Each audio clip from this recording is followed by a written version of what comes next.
Record. Okay, we're on. Huh?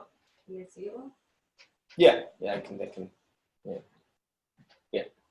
Okay, welcome everyone. Thank you for being here. It's good to have you back. I'm very excited to share this, to start this course. It's one of my favorite topics, the 7 Hermetic principles.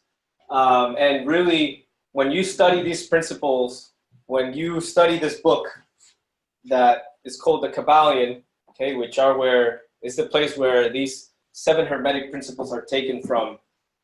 When you study that book, you begin to see that those are teachings that try to help us understand the various laws that are out there in the universe, which influence us. Some of us don't know about these laws, but even if you don't understand or you don't know of the existence of a law, it affects you, it influences you, right? And most importantly, there are these laws, and sometimes without knowing them, we transgress the laws. And so let's first analyze why we have laws, right? A law, or the purpose of a law, is to create order and harmony, right? And so in nature, in the universe, there are certain laws. There are certain universal laws that maintain harmony and order in creation, okay? And so we can also use those laws to begin to create harmony and order in our own lives, okay? So that is the purpose of this course, and that's why I've sort of put a subtitle there. It's a self-empowerment course, because I believe that when one begins to really understand these principles and put them into practice, we can begin to align ourselves with these universal and transcendental laws, which will manifest in your life as harmony, as order, right? So, okay. First, a quote from the book The Kybalion in reference to the 7 Hermetic principles. Okay, in the Kybalion, William Walker Atkinson, which is the name of the person that wrote this book, and I mentioned that because in the beginning, this book came out as he had a pen name, which was the 3 Initiates. Okay, so you will find this book. Sometimes just you'll see the title, The Kybalion, and it'll say by the 3 Initiates. Okay, this version that I have, which was unconsciously donated to me by my brother, meaning he just left it here and I kept it, actually has not just the Kybalion, but like 3 other texts. And in this one, he actually, later on, he revealed his identity, right? So William Walker Atkinson, okay? Okay, so the 7 Hermetic principles, and the first statement that I want to begin here is, which sort of synthesizes what I was saying before about the universal laws, right? So the principles of truth are 7, he says. He who knows these understandingly possesses the magic key before whose touch all the doors of the temple fly open, okay? So basically what he's sharing with us is a key. Okay, a key that will help us understand life, understand the mysteries of life, and become an active player, okay, in life. Unfortunately, most of us, right, as we've mentioned in previous classes, life is something that happens to us, and we don't really have any control over our lives. We don't have control of our happiness, right? We don't have control of really anything. We don't have control of our psychology. And if we don't have control of our psychology, then we can't have control of our lives, right? And this is something that one of the Hermetic principles teach, right? As above, so below. That was the picture that I used in the front, right? That the external world is a manifestation of internal causes or internal things, okay? And everything begins with the mind. Everything begins with a thought, right? Anything that you accomplish in life, anything that you create in life begins with a state of mind, right? Which we can call a state of vibration of energy, because states of being are vibrations of energy manifesting in different levels, okay? And so all of those things, as the great philosopher Immanuel Kant said, the external is a reflection of the internal, right? So when we begin to understand the inner workings of the mind, the inner workings of our inner world, then we can begin to understand the world around us, and vice versa. Okay, we'll get into that. So, and also Hermes Trismegistus was considered by some scholars. Well, let's begin by ancient traditions say that Hermes Trismegistus was an actual person, okay, that acquired wisdom, that acquired illumination or self-realization, whatever term we want to use, right? He is also related to the god Thoth in the Egyptian tradition. I have a little statue here. This guy, okay, the guy you see him with the pen. He's always taking. He's the scribe. He was the god of sciences in Egypt. He was the god or the man god that brought the sciences to Egypt. Okay, he's also referred to as the thrice greatest.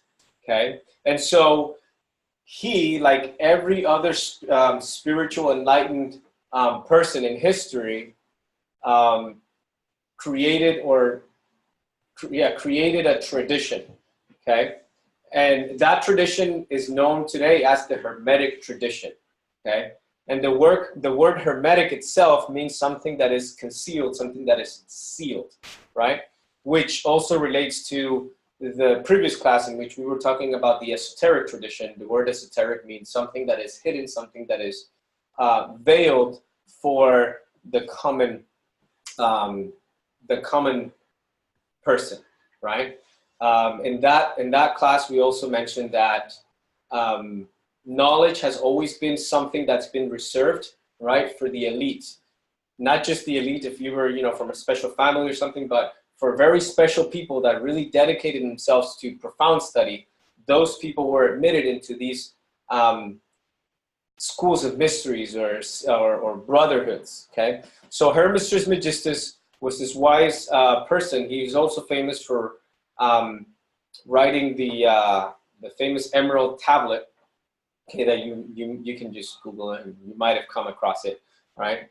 And so he was someone wise that started this tradition. Some scholars actually say that Hermes Trismegistus was not one person, but it was a whole series of philosophers. Okay, in the Gnostic tradition, we believe that he was an actual person and that his tradition and his knowledge lived on. Okay, all right. So the next slide here is the actual 7 principles. Okay, that we're going to study in this course. There are 7 principles, and the first 2 that we're going to study today are called the principle of mentalism, the principle of correspondence. Okay, in the next class, we're going to talk about the principle of vibration, the principle of polarity, the principle of rhythm, and then in the last course, we'll talk about the principle of cause and effect and the principle of gender. Okay. And they are in a particular order for a reason, and we'll try to understand that as we go, okay? You'll see that they all relate to each other, okay? So at the end of the course, we'll try to do a summary and see, hopefully we can see how they all really relate to each other, okay? But in essence, I will say that, like I said before, everything in life starts with a thought, okay? And we can go into ancient times, and this is actually the story of all of the ancient traditions on how the universe was created, okay, or how the universe began, okay, and all of the different traditions say that it all began with a thought, right? God thought, oh, I'm going to make this, I'm going to make that, or Brahma was dreaming, okay, and this is a dream in the mind of Brahma, and then when Brahma awakens, the dream ends, so creation goes back or reabsorbs itself, right? And so forth. So what's the real interpretation of that? What is the real? I'm gonna get into it. Don't get ahead of yourself. But I'm just gonna give you a hint. We are in a mental creation, okay? According to ancient philosophies and even by science, okay? There are scientists that are now saying that it seems that the world in which we live in, everything that we see is a mental construct or a virtual reality, okay? And Elon Musk was actually quoted saying that. But anyway, I'll get more into that. So the principle of mentalism, okay, basically everything starts with the mind. The mind gives shape and form to energy, to matter, to consciousness, okay? And that energy begins to manifest, okay, all the way in various planes. And then the law of correspondence tells us that in order to understand, you have to learn how to see. You have to learn how to look not just outside, but inside of yourself, right? And once you do that, you begin to realize that the things that appear out external are only things that are within you, okay? And that everything relates to everything else, right? Nothing is isolated, okay? The principle of vibration tells us that everything that we know in the universe is just vibration. It's just energy vibrating at a certain frequency, as we mentioned before. There's also the principle of polarity, which means that everything expresses itself in a dual way, in a dual aspect. Everything has its positive and negative, right? Everything has its opposite theses, antitheses, right, and so forth, okay? Then there is the principle of rhythm that says that all of the things that are manifested continue to manifest with a certain rhythm, with a certain constant, okay, which creates patterns in nature. And here you can look into sacred geometry, for instance, and I'll try to get into that later.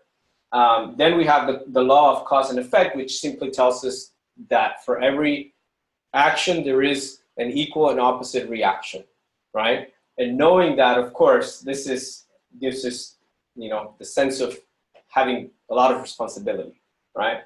And then there's the principle of gender, that in everything there is this polarity once more, and it's also related to the creative potential that is within everyone and everything, okay? All right, so... Sorry, that doesn't have to do with male, female stuff then? Yes, of course. Oh, okay.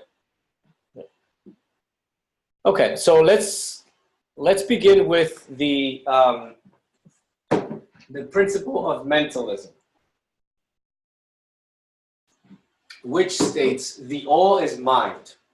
Okay, that's how the actual that's how it's actually written in the book. The principle of mentalism: the all is mind. The universe is mental. Okay.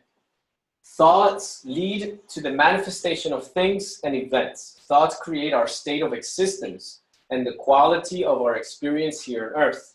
Therefore, be responsible for everything you create by being responsible for everything that you think, right? And so here we begin to enter into this concept, okay, into this experience that we talk about in the Gnostic tradition as the levels of being, which we're going to get in more in depth later. But this is the concept that a level of being is your state of being in any given moment. Okay, a level of being is, like it says, a way of being in a moment, a way of thinking, feeling, and acting. Okay, and this principle states that whatever you are seeing outside of yourself emanated from your mind. Okay, and this also relates to the next principle, which is the principle of correspondence. Okay. Things relate to each other. Everything relates to everything. Okay. So, okay. Before I get into that, let's see if I'm missing anything from here. Okay. So the all is referred to in the Hermetic or in the Kybalion. The all is referred to as the source of everything. Okay, which we can say is spirit. Okay. To use a concept, right? A spirit which is something that is beyond thought, shape, or form. Okay? And so the O begins to manifest as mind, or uses the mind to begin to manifest. Okay? So like I said before, the mind is a substance. The mind is an energy, okay, that begins to give shape to something. Okay? And we have to open ourselves to this concept now that the mind is not the brain. Okay? The mind is not trapped in our head. Okay? And for this, we have to sort of begin to expand our concepts about what reality is. Okay? And I'm just going to quickly mention, and you know, this is what some people refer to as the sixth sense or telepathy, or all of those kinds of powers that we have as individuals, right? The CIA did actually interesting studies in the 50s, 60s, and 70s, okay, in relation to something called remote viewing. I'm not sure if you guys are familiar with that, okay? But they basically were trying to see if we really had the ability to basically see what was happening in other places, okay, by simply entering into different states of being. We can say for now, we're going to call those altered states of consciousness, okay? Anyway, and they actually came to the conclusion that they did find a few people that were able to enter into certain states of meditation, focus their attention, okay, on a particular place somewhere else, and they were able to describe with detail what was happening in those places. Okay, those are just some of the examples of what the law of mentalism is. Okay, there's an interesting research that's going on right now around the world. It's called the Project Awake. That's led by Dr. Sam Pernia. Okay, and this doctor realized that some people, about 10% of the patients, he works in the ER, 10% of the patients that would come into his room and were resuscitated due to that were resuscitated from a heart stroke, okay? Some of them had what we call out-of-body experiences, okay? And so that research, those findings are very interesting, because what he was reporting was people that went from being clinically dead to being able to perceive what was happening around them when they were actually clinically dead, right? So their heart had stopped, their brains had stopped functioning, okay? And some of these people, when they came back, when they were resuscitated, okay, they were able to describe in detail what was happening to them, and they were able to see that they were being operated on or worked upon. Some people saw themselves in an ambulance. I actually have a friend, Sergio, who is an EMT, and he picked up a patient one time in her apartment. She was totally unconscious, right?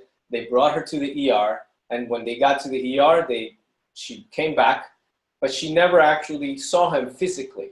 And then one day he's like walking down the street or in a mall or something, and this lady comes up to him and says, "Hey, I know you.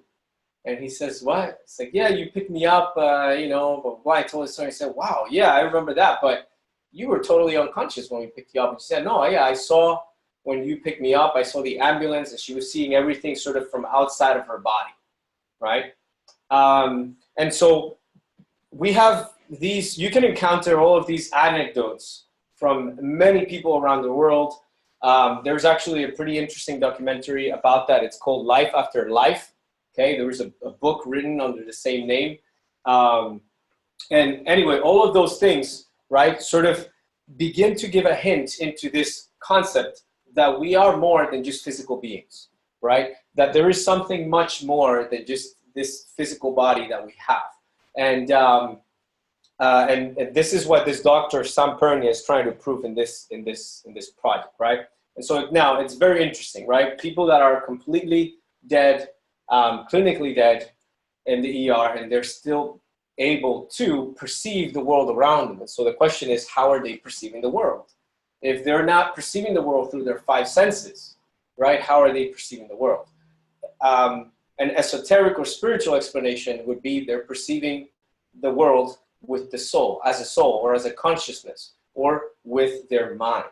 Okay, because as Master Samuel Bauer says, the mind and the brain are two separate things. The mind can become independent of matter.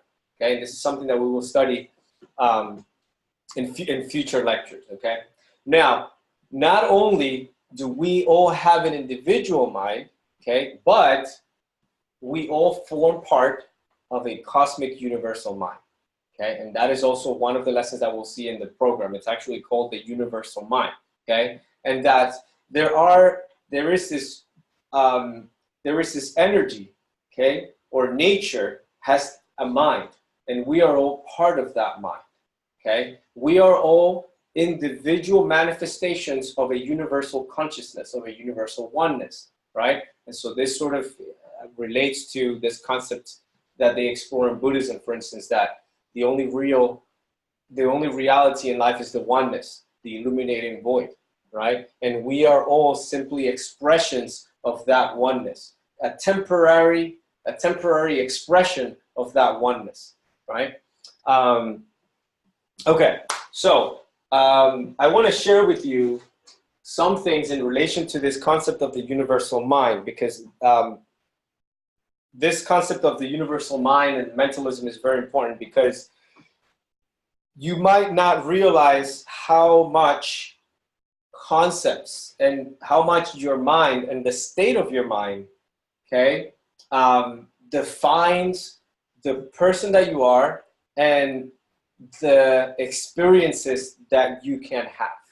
Okay, so there is this concept that if you don't have the understanding of something in your mind, if you're not open to the possibility of something to exist, then chances are you're never going to experience that reality, right? If you don't have a concept of God, then chances are you're not going to experience God. But if you open yourself to that concept, right, then chances are through certain practices you will experience that.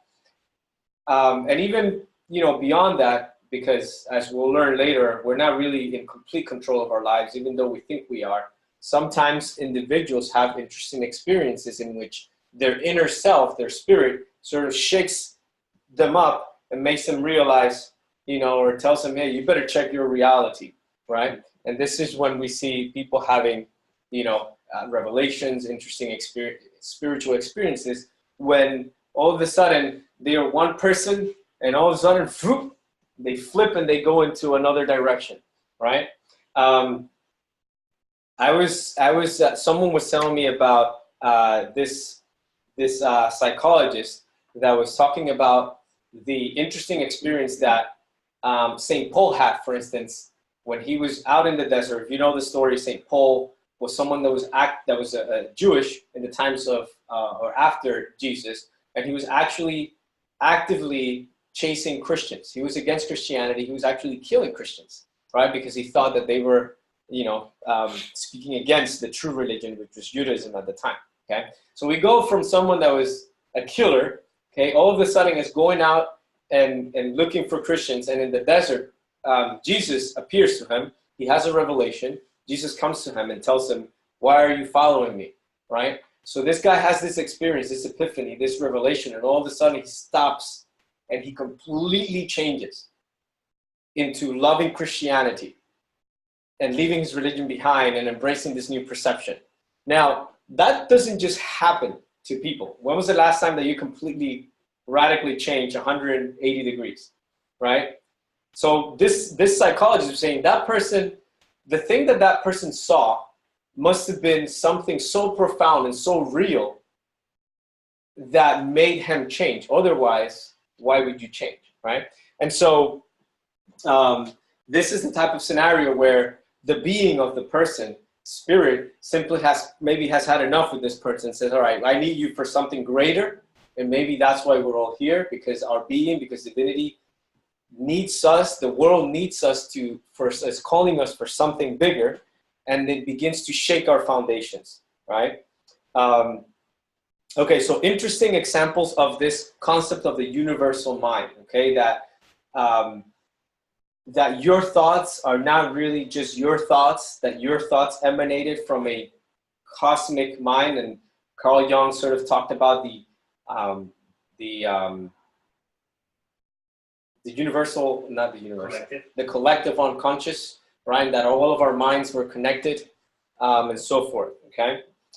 So think of the universal mind literally as the movie The Matrix, in which you plug into something and then all of a sudden you can have and download all the information that you ever need, okay? And this is basically what using the mind in the correct way and using this principle in the correct way can allow us to do. Infinite access to infinite wisdom, okay? Infinite knowledge, okay? Let me give you an example, for instance, because we think, we're under the impression that everything that we think, everything that we create in our minds is the result of chemical connections in our brain, neural connections in our brain, right? And so whatever I'm thinking is in here. And so then whatever I come up with, my idea, no one else should be able to have, right? But you know why you know Alexander Graham Bell and you don't know Alicia Gray? You want to take a guess? Who is Alicia Gray? You may ask, right? Well, Alexander Graham Bell, as we know, he was the one that patented the idea of the phone, right? February 14th, 1876, okay? Turns out Alicia Gray also had the idea of the phone. And he went to patent the idea only to find out that someone somewhere else in the United States had patented the same idea 2 hours before he patented his idea. Okay? I want to let that sink in. Very interesting, right? These people were not in touch with each other, okay? They didn't know each other, they couldn't steal each other's ideas, but somehow they both came up with the same idea at the same time. And if we look at history, we see throughout history, right, that all of the different cultures sort of come up with the same conclusions. That's why we have same architecture all over the world in cultures that didn't even know each other, right? You go to Mexico and you see pyramids. You go to Egypt, you see pyramids. How is that possible? They didn't even know each other. They had no contact with each other, apparently, right? And many other examples, right? And so those are just very interesting things. And in the spiritual tradition, we say, well, that makes sense because there is this universal consciousness, this universal source of wisdom that when we tap into, we can simply download information. And not only that, but your thoughts actually upload information into that cloud, right? Maybe that's where the concept of the cloud comes from, the internet, right? Remember, as above, so below. Everything that we have externally are things that are internally, okay? There's an interesting phenomenon there also in relation to the mind and the possibilities of the mind, okay? That there's something called the 100th monkey, which is a critical mass experiment, okay? That meaning that as soon as a certain amount of people know about something, it is easier for others to actually accomplish that task, okay? And these are sort of examples of how our mind, okay, our states of mind affect and limit the things that we can actually do, okay?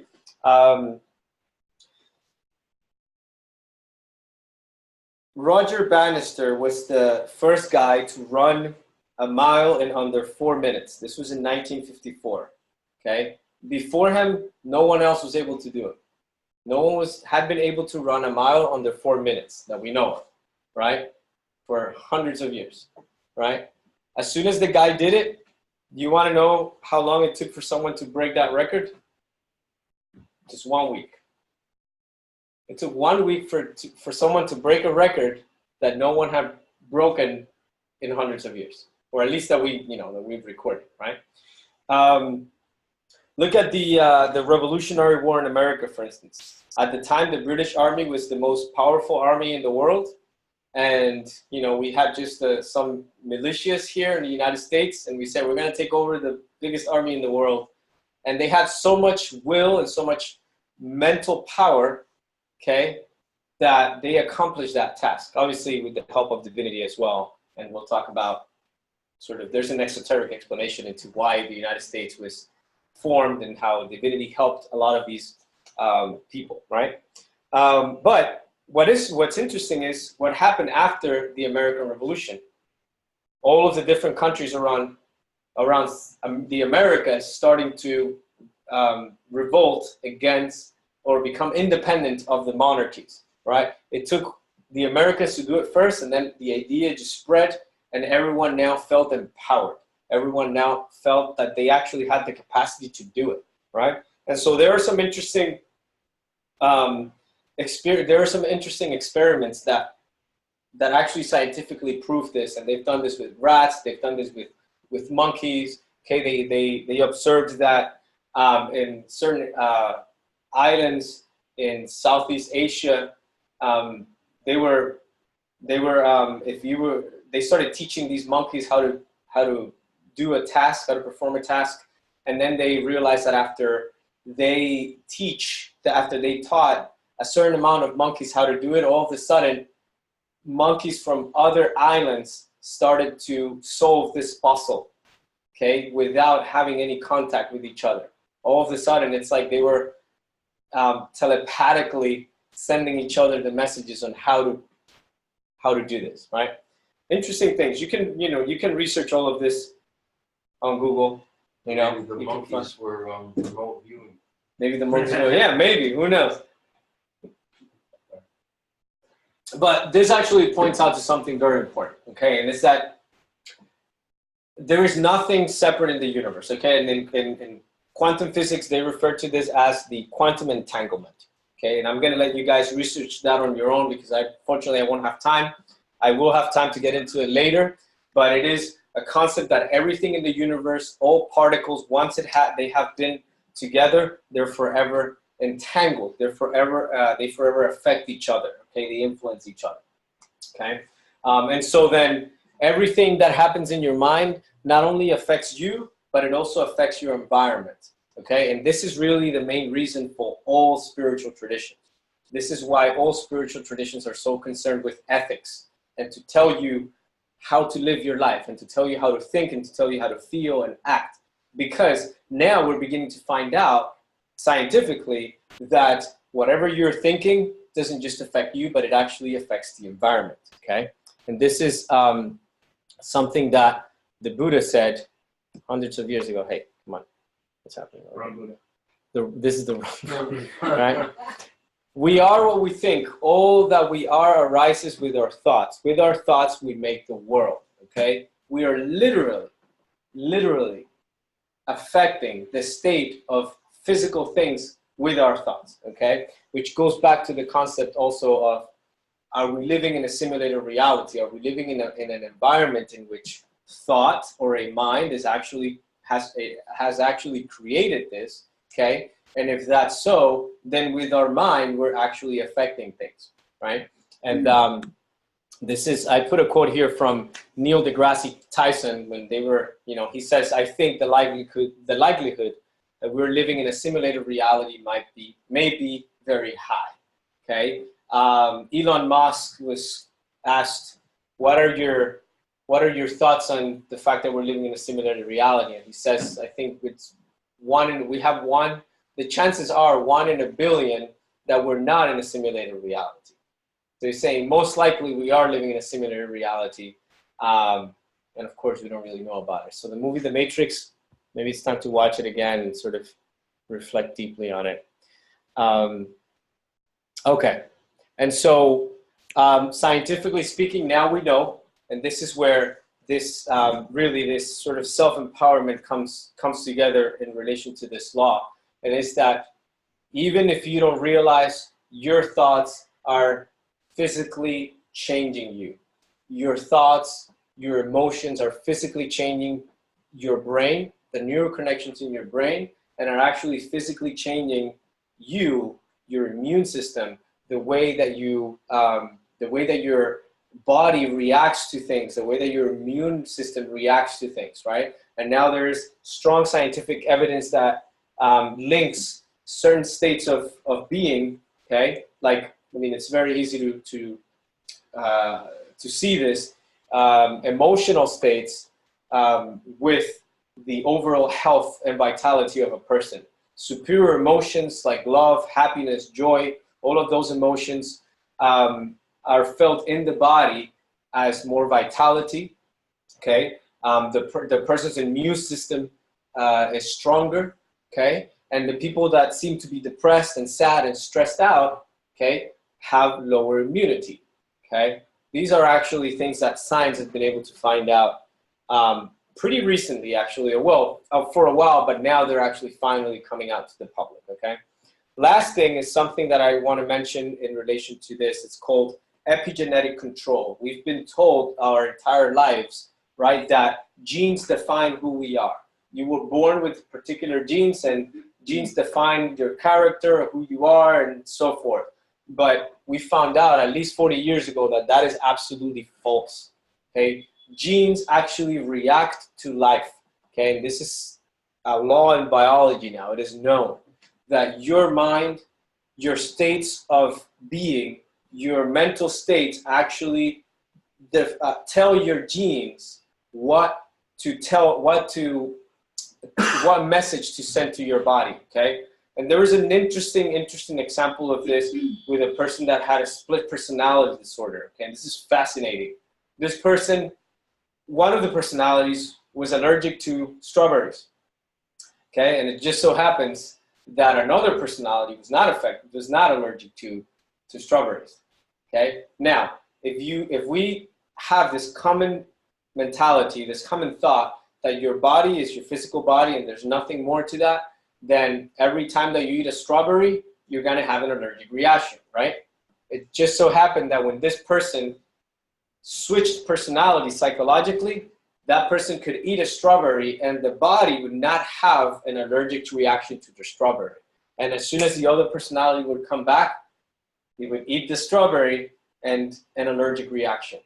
Same body, but what was happening in the mind was completely different. So the body actually obeyed the thoughts. Very interesting, right? So that invites us to reflect. What do I have going on in my mind that's affecting my physical body and affecting the life that I have, right? And this is what we're hopefully going to get into with this program, is to learn techniques that will help us how to begin to study our mind, to study ourselves, to begin to comprehend why we have the life that we have, and to begin to learn how to turn that around, okay? And this is the importance of meditation and self-observation, which I'm going to talk about at the end. Question? Well, okay, so it seems a little contradictory to me, right? Because if we're saying that we in fact do live in like a simulation, and this is sort of like a controlled reality, then at the same time we're saying like, okay, if you take control of your mind and use your thoughts correctly, then it can sort of, the external will reflect that, and that in a way you're manipulating your own reality. So yeah. I feel like this is just, it's a contradiction there. Well, I can kind of see where you can see a contradiction, yeah.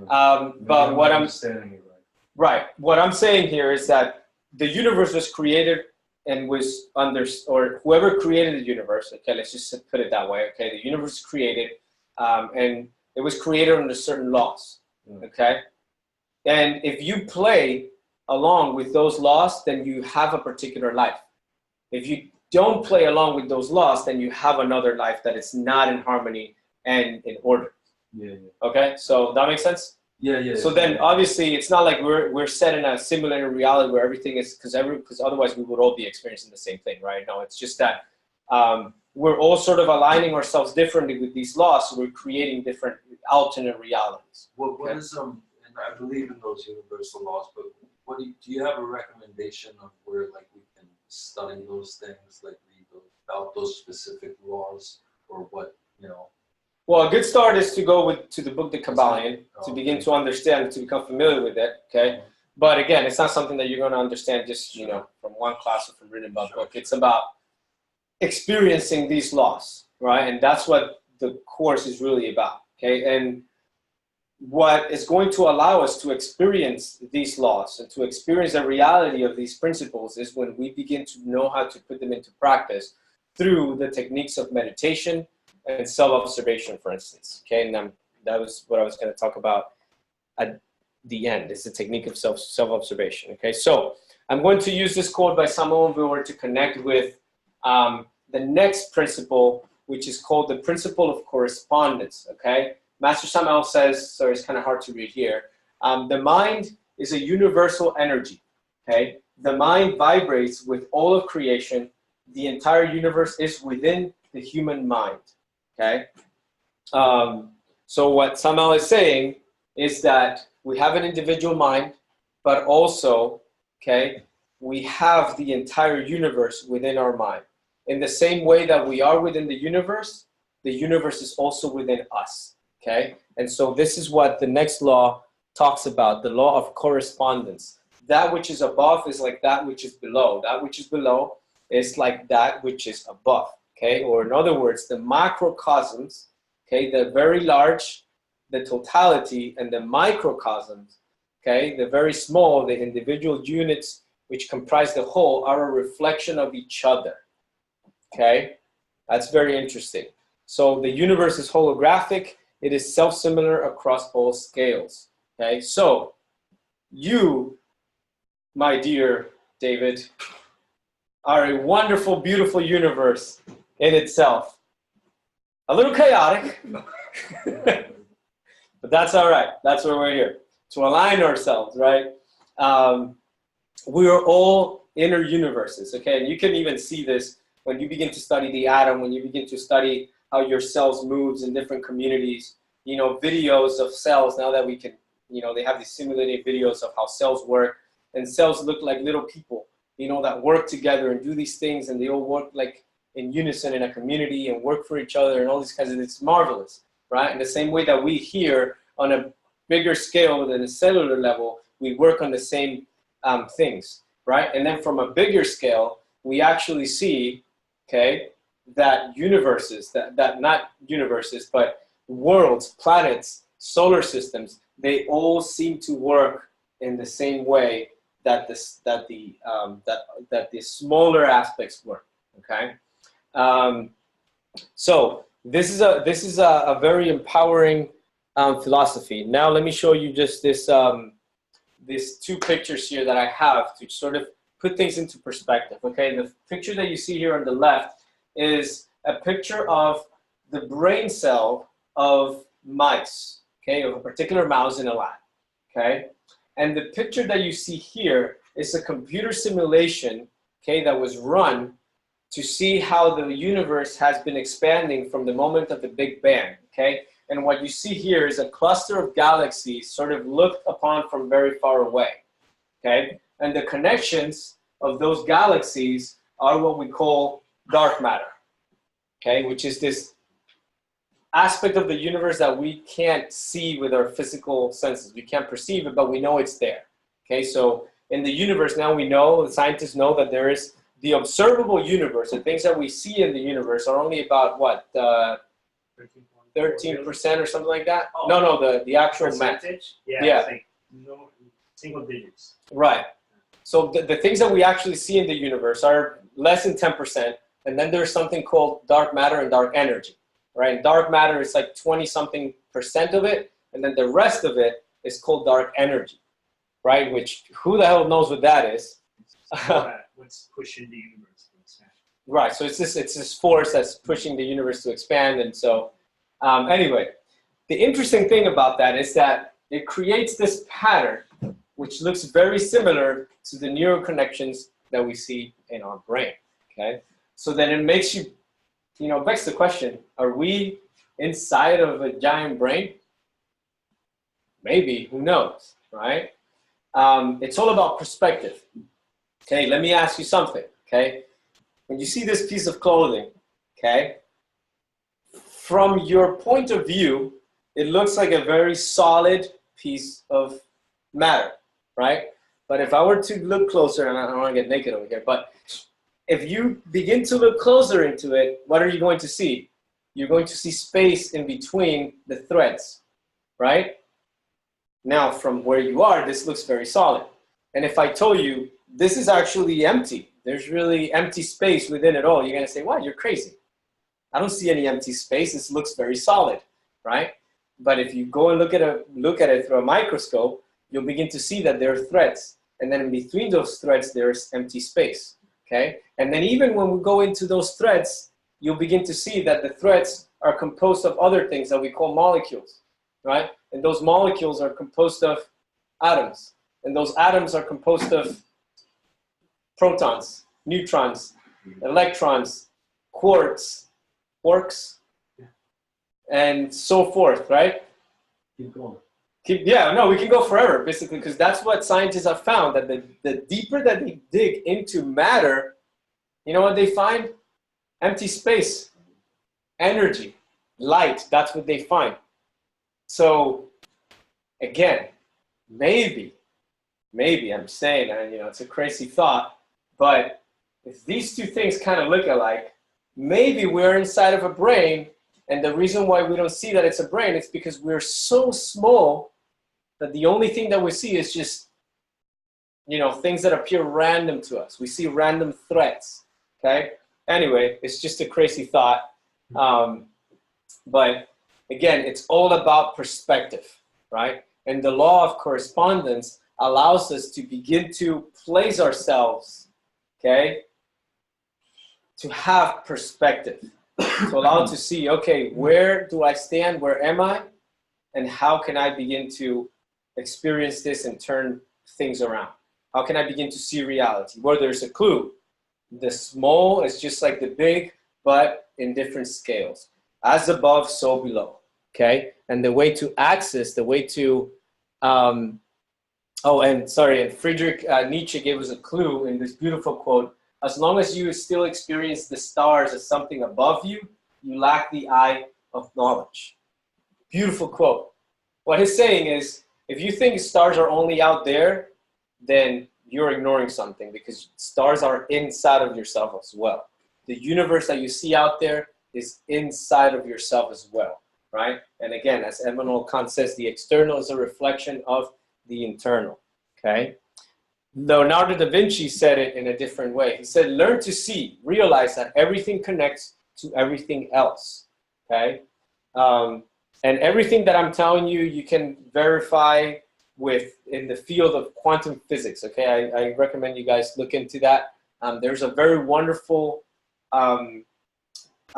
series in Gaia that's called Missing Links, okay? In which there's a scientist, Greg Braden, he talks about a lot of the things that I'm mentioning here. And if you pay attention to that, you'll see the science that is sort of corroborating all of this mind-blowing information that's really changing the perspectives of the way that we perceive the world, okay?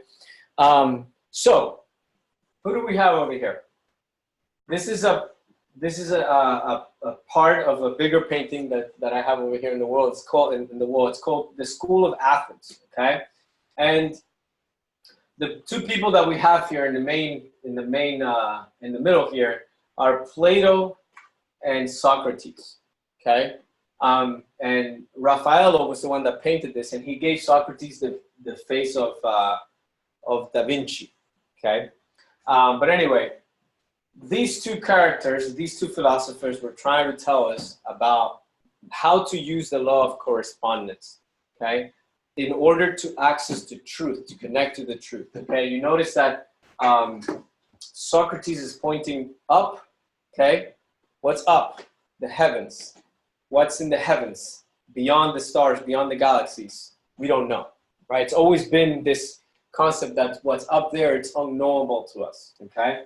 And Plato has his hand down like this and has the 5 fingers, right? Pointing towards the known, okay? The world of the unknown and the world of the known, the world of the 5 senses, okay? 2 ways of accessing the truth. Socrates was saying, in order to find the truth, you have to go from, in order to understand the known, you have to go into the unknown first. In order to understand life, you have to tap into the source of life, and then you will understand it, right? So you have to go into the unknown to understand the known. Plato said, well, we can also go from the known to the unknown.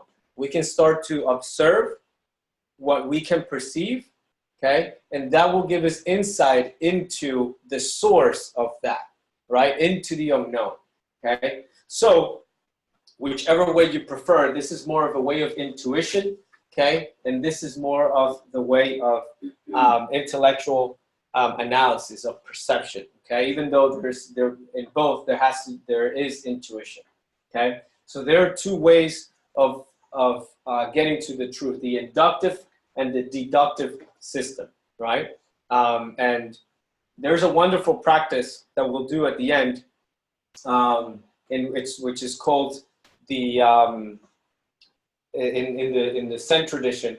We will start from the known. We will do a meditation in which we will start by experiencing and becoming fully conscious of what we can feel, what we can hear, okay, what we can touch, and then we're going to go slowly from the body into where the body comes from, or what other things make up the body, like energy, right? And then we'll try to meditate on where this energy came from, and so forth, right? So we'll do a nice meditation in this, we'll call it Socratic and Platonic method, but it'll be from the Platonic and deductive system, okay?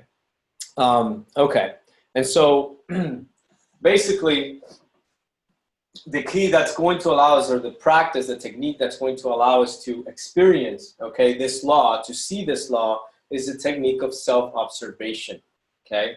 Again, when we observe something, we can begin to understand it, okay? And so, esoterically speaking, we need to become true scientists, okay? We need to put all dogmas aside.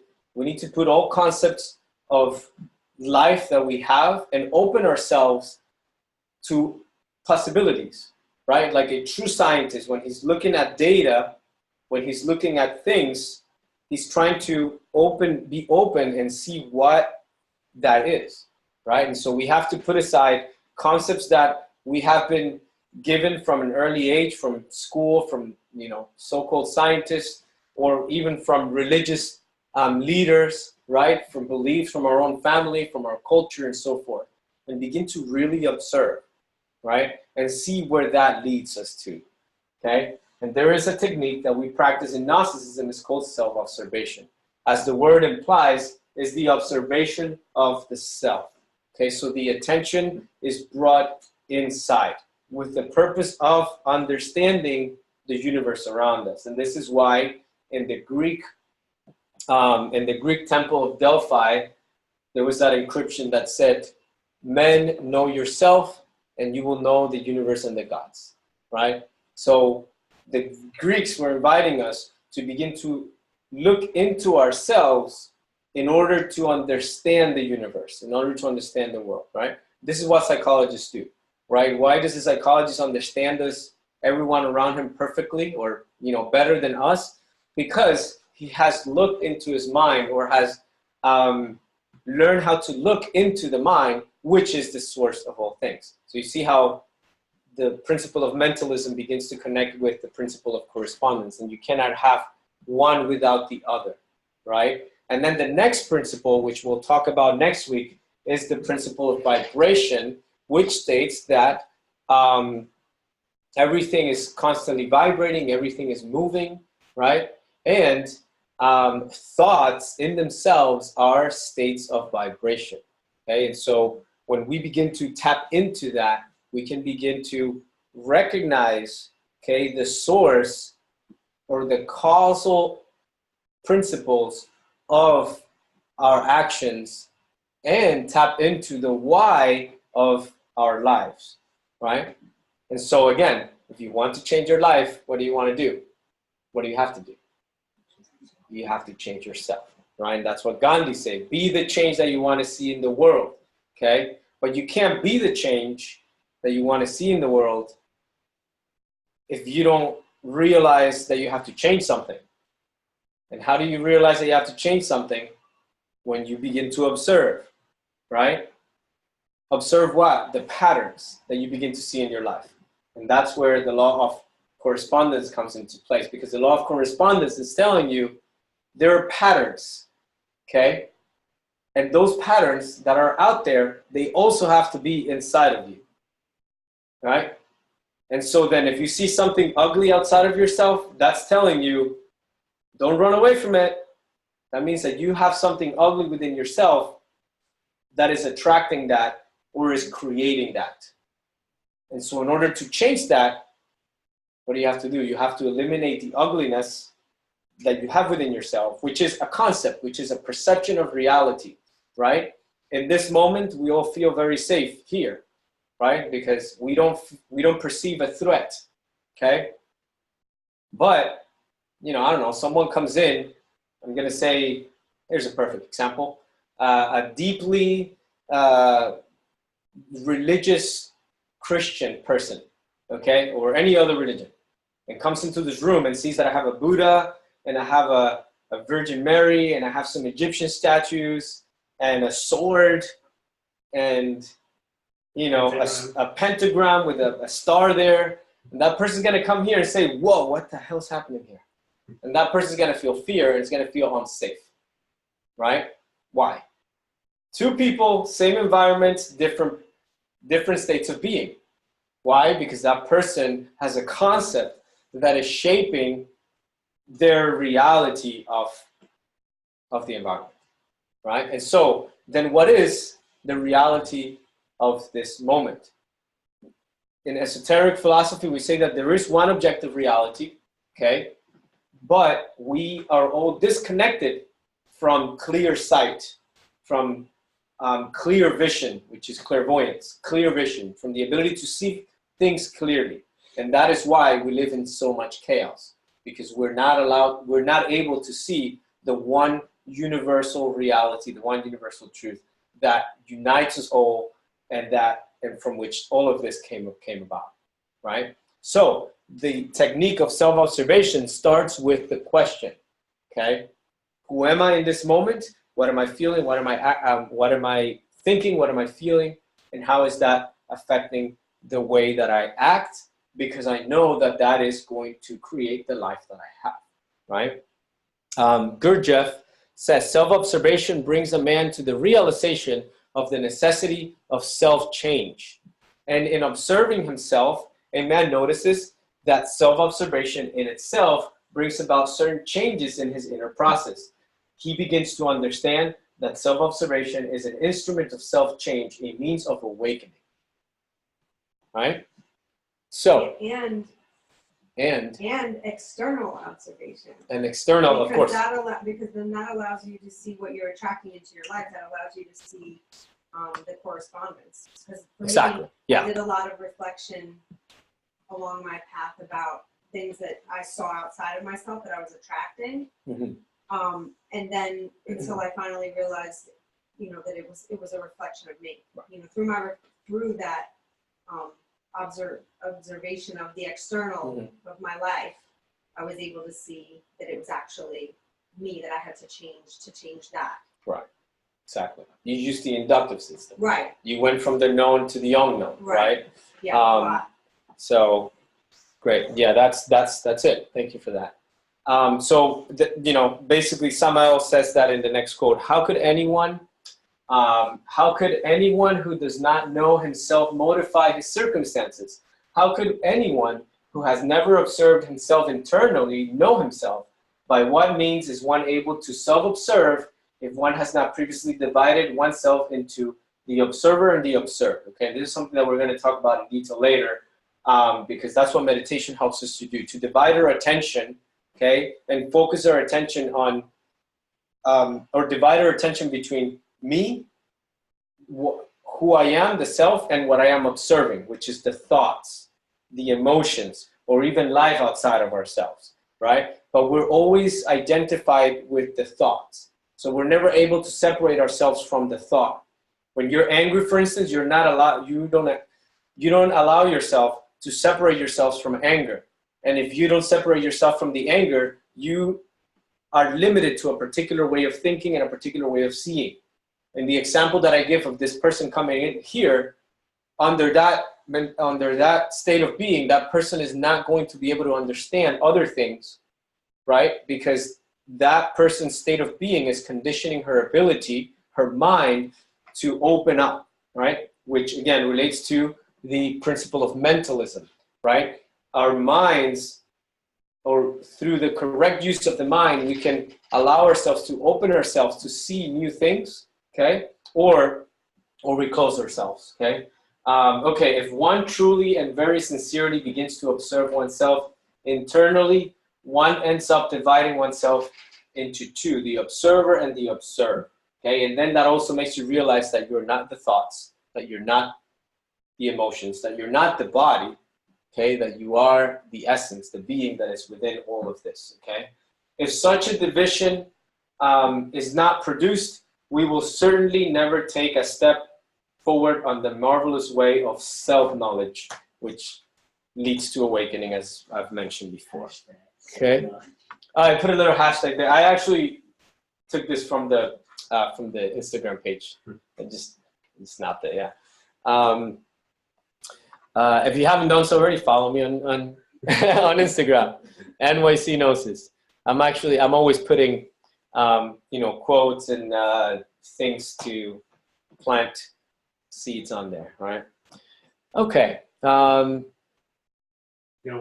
thing that it says, trying to change yourself is a full time. So when you try to change somebody else, it's like, just forget it. Like, don't even try, because if you're not changing yourself, what makes you think you have any effect on somebody else? Right. There's a beautiful quote about that. I think it was Rumi who said, before I was smart and I was trying to change the world, now I'm wise and I'm trying to change myself. Something like that. Yeah. All right, cool. So I will open up the room to questions, comments.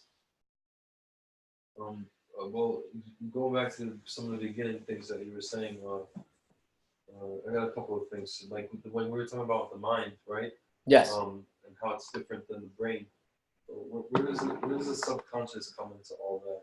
Like The subconscious is part of the mind. Part of the mind. Yeah. Yeah.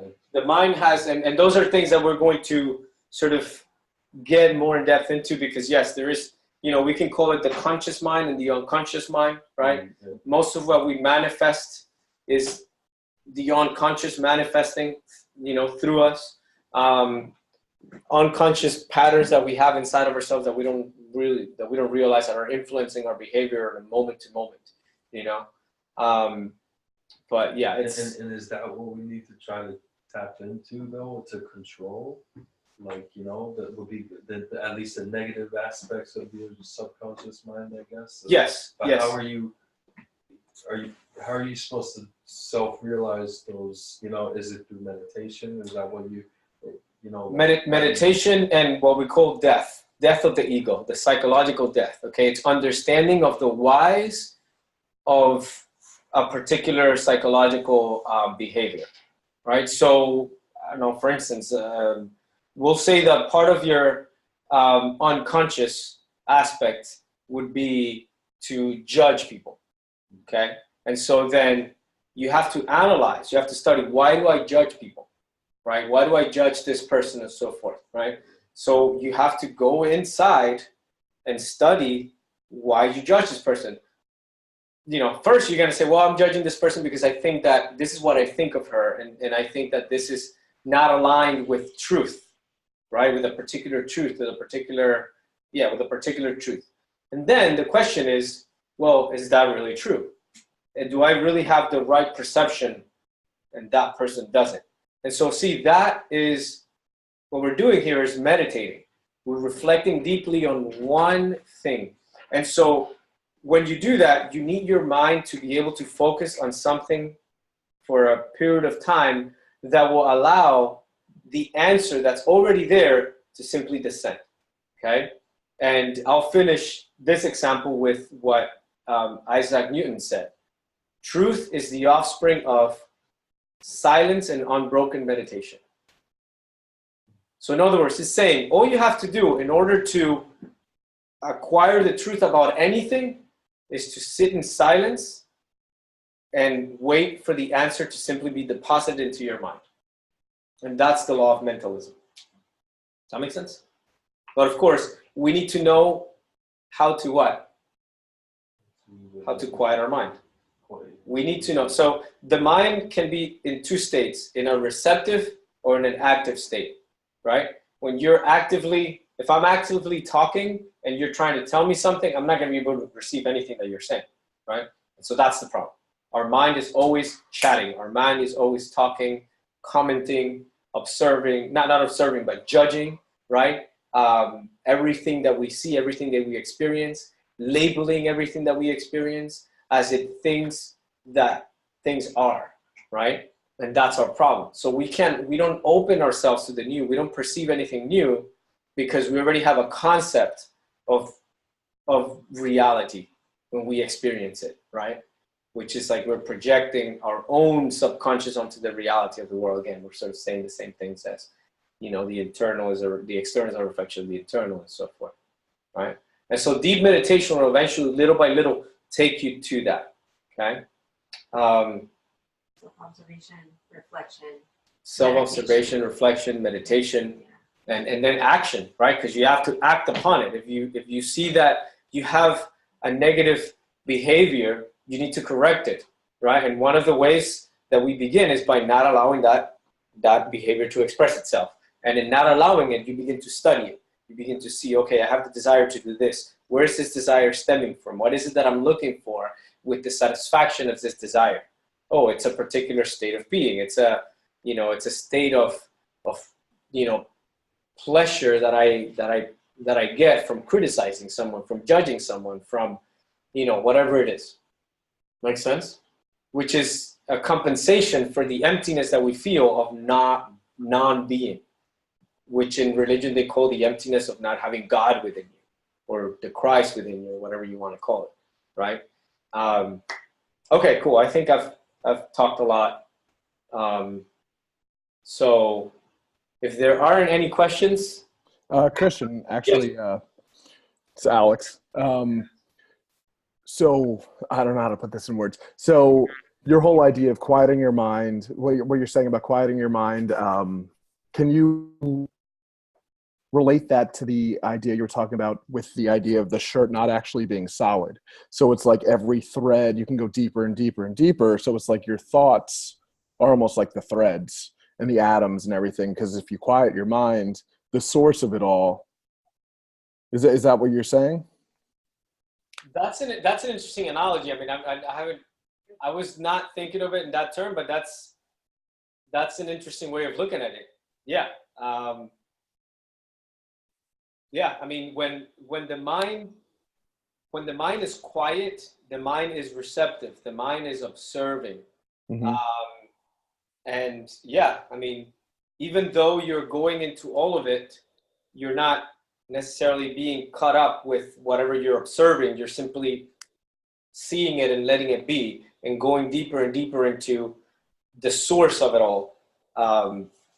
So yeah, I mean, I find that a very interesting analogy. Thank you for that. I mean, I don't know. The question was. It's not really a question. I was just like thinking like it's sort of the same thing, and it's similar to the idea of what you're saying about like space with dark matter, how it relates there. I was just thinking it's kind of the same thing. Right. Yeah. I mean, I used to ponder about these things when I was like 12 years old. I was like, I would question, what happens when you die? What's if I'm not a soul, and if I'm just a physical body, then what happens? And so I dissolve into nothingness. I mean, what's nothingness?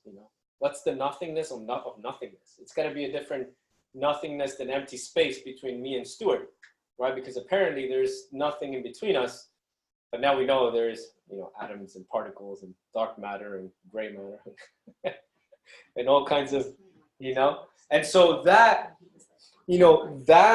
that thinking, I remember entering into certain states of being in which I began to feel expansive, and I begin to feel like nothing but everything at the same time, which I now later comprehend a little bit of what that is, you know. If you've done Bufo, you kind of know what I'm talking about. You know, you experience the oneness and the nothingness at the same time. You experience yourself one with everything, but still alive, and at the same time you're nothing. And anyway, but that's the state that we can reach when we allow our mind to just be completely receptive and just be and just observe. And it's such a difficult thing to do, to just allow yourself to be in a completely neutral point of being in which you're not judging or interpreting or trying to understand anything. You're just there observing, and you see a couch and you don't think it's a couch, you know? Anyway, maybe I'm getting too crazy about it, but okay. Well, I hope that all helps. And we still have about 15-20 minutes, so let's do a short meditation. And if you have to go in the middle of meditation, that's fine. I definitely want to end with a meditation, because I want us to experience practically what we're talking about here. Okay, and I hope that you have found this this explanation, this presentation, not just with, you know, a lot of information, but that you can grasp something, you know, practical that you can take with you. Okay, and I guess I'll summarize that. The first thing is that you know, there's the mind. Okay, and the mind can define everything. The mind can completely change your life and physically, and change you.